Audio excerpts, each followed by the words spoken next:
let's make a little magic in the kitchen. Hello everyone, my name is Anna and I love to try vintage recipes. So today I'm making a magic chocolate pie from Borden's Eagle brand Magic Recipes. This teeny tiny little booklet was published in 1964, and I'll talk more about it a little bit later. I have made one other Borden's Eagle brand magic pie. It was the magic lemon cream pie. If you haven't watched that video, I will go ahead and link that in the description down below. Never made this chocolate one before, but how bad can it be? It's a chocolate pie. Now I've moved this over to the stove because the bulk of this recipe is prepared over a double boiler. So if you don't know what a double boiler is, it's basically a pan of simmering water like the one I have here, and you place a bowl over it. And typically you would use this method when you want to cook something gently. So you'll see this a lot if you're melting chocolate, if you are making a meringue icing or hollandaise sauce. You don't want to cook those things over direct heat typically, so you would use a double boiler in this case. Now I know that there are actual double boilers that you can buy, so like 2 pans that fit together perfectly. This method of simmering water with a bowl on top, it works just fine for me. I do it pretty frequently. We're gonna be making this magic chocolate pie here.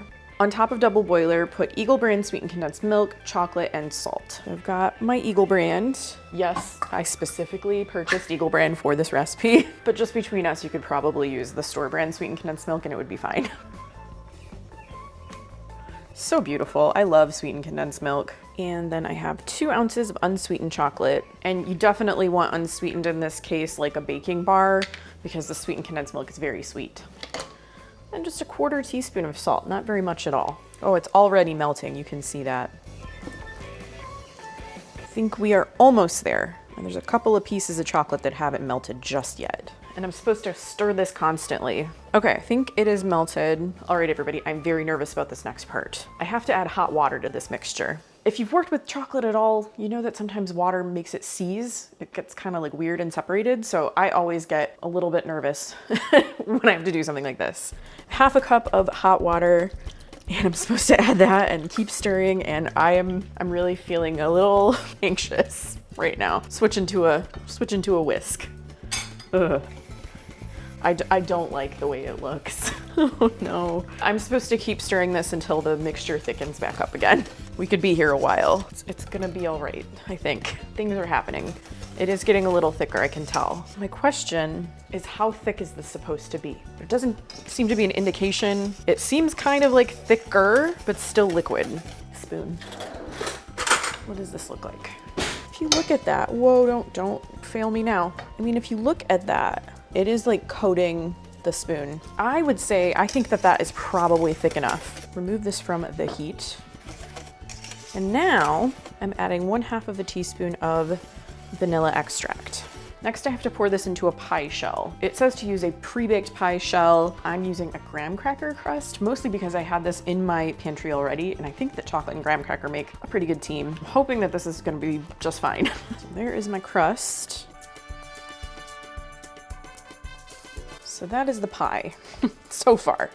I'm not even going to tip this because I will pour this onto the floor. I'm supposed to let this cool at room temperature for 1/2 hour, and then I have to chill it for at least 3. And I know that it doesn't look very full, but I am making whipped cream to go on top of this. So there's another layer happening. One of the things I've noticed about vintage pie recipes, sometimes the pie crusts that the recipes recommend are smaller than what is available today. This particular recipe did recommend an 8-inch pie crust, but this is a 9-inch pie crust. I realize I could make my own crust from scratch and make it 8 inches. However, most standard pie plates today are 9 inches across. Sometimes the filling ends up not matching up with the size of the crust, but I think this is gonna be delicious regardless of what size it is. I'm gonna let this cool and chill. I'll check back in later. So my recipe today comes from this teeny tiny little booklet, Borden's Eagle brand Magic Recipes.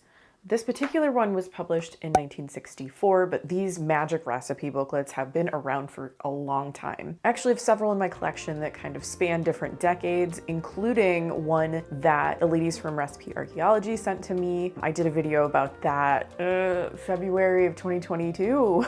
that was a while ago. And that is where I made the magic lemon cream pie that was so delicious. Again, I will go ahead and link that video if you haven't watched it already. These little product booklets are some of my favorite cookbooks to collect. And actually, if you're looking behind me, I have started to fill in my bookshelves again, but this little bookshelf is just chock full of them. I just think they're so much fun. A lot of times they focus on either one brand or one line of products, or sometimes like a single product on its own, which can be really interesting. It wasn't so difficult for Borden's to come up with enough recipes for Eagle brand milk, because sweetened condensed milk is a very versatile ingredient. The way that people would get these little product booklets kind of varied. Sometimes it involved writing the company, maybe sending in a small fee or a self-addressed stamped envelope, and then the company would send you a cookbook back. Sometimes you had to collect maybe like some labels or product packaging, things like that. Occasionally, you would buy a product in a store and it would include the little booklet. I have some like that in my collection as well. I'm always amazed though that these have sort of survived over the years. They're so small.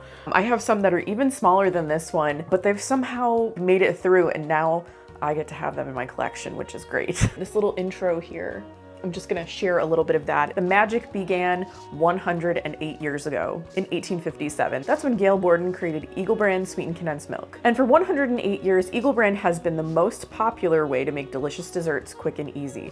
So popular, in fact, that just one Eagle brand recipe for magic lemon meringue pie was used more than 10 million times last year. And I've seen that claim before. The magic lemon meringue pie in this booklet is very similar to the magic lemon cream pie that I made. It just has a meringue topping and it incorporates some egg yolks into the filling. Mine didn't do that.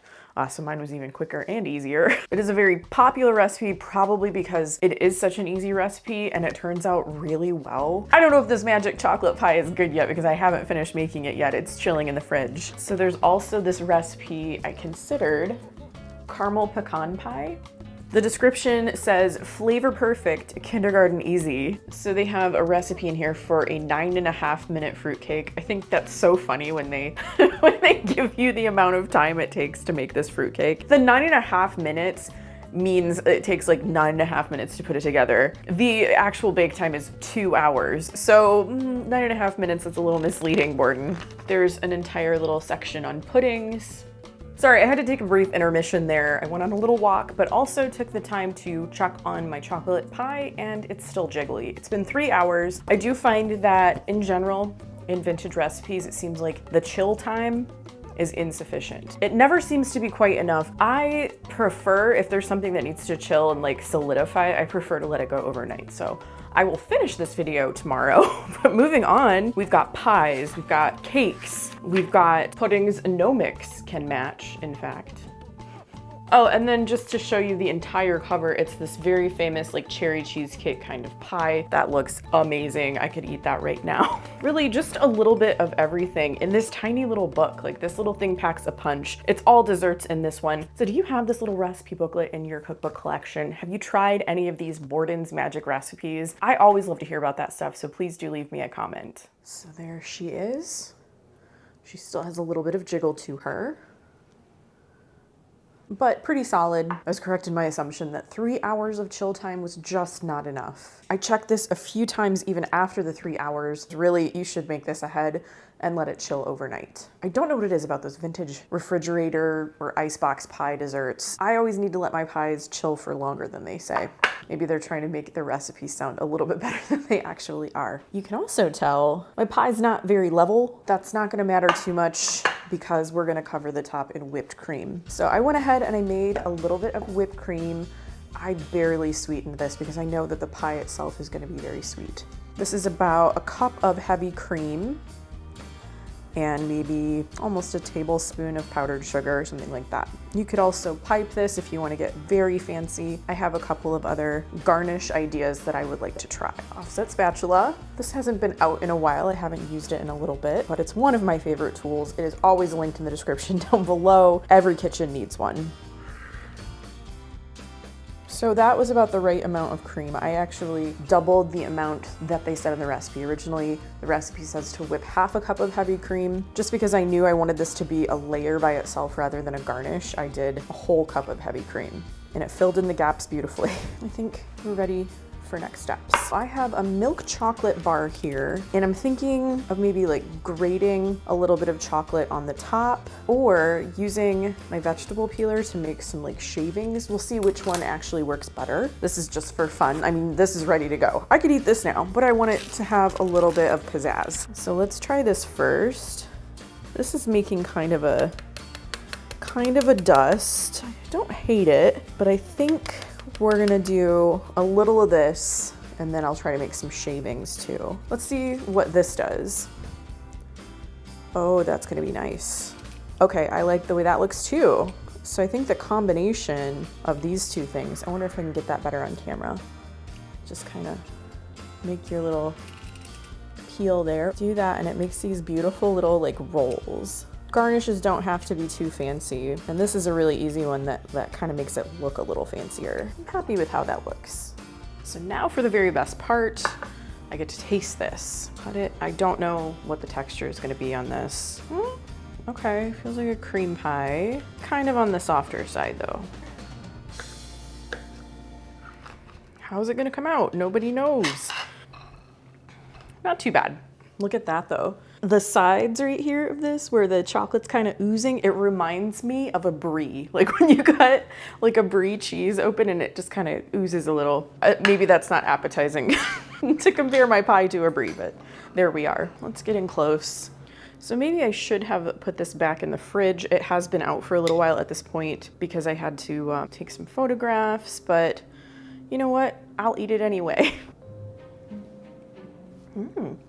Definitely good choice on the very lightly sweetened whipped cream because the filling is super sweet.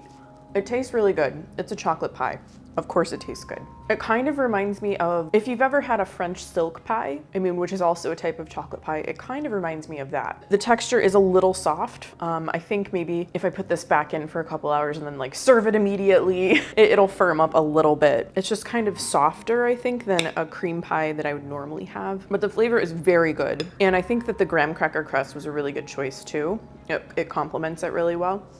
This does kind of give me some ideas on maybe making this into a s'mores pie, incorporating some marshmallow cream. Even mini marshmallows actually might be good in this. If you incorporate them into the filling, that could be something fun to try. This is a really, really easy pie. It tastes really good. I feel like people are gonna think that you put in a lot more effort than you actually did if you make this. Great little icebox pie. I hope you give this recipe from the 1960s a try. If you do, I would love to hear about it, so please leave me a comment. I hope you enjoyed this video. If you did, please give it a thumbs up and subscribe to my channel. If you love videos about vintage desserts, I have an entire playlist and I will link it in the description down below. Thanks again for watching, and I will see you in my next video. Bye.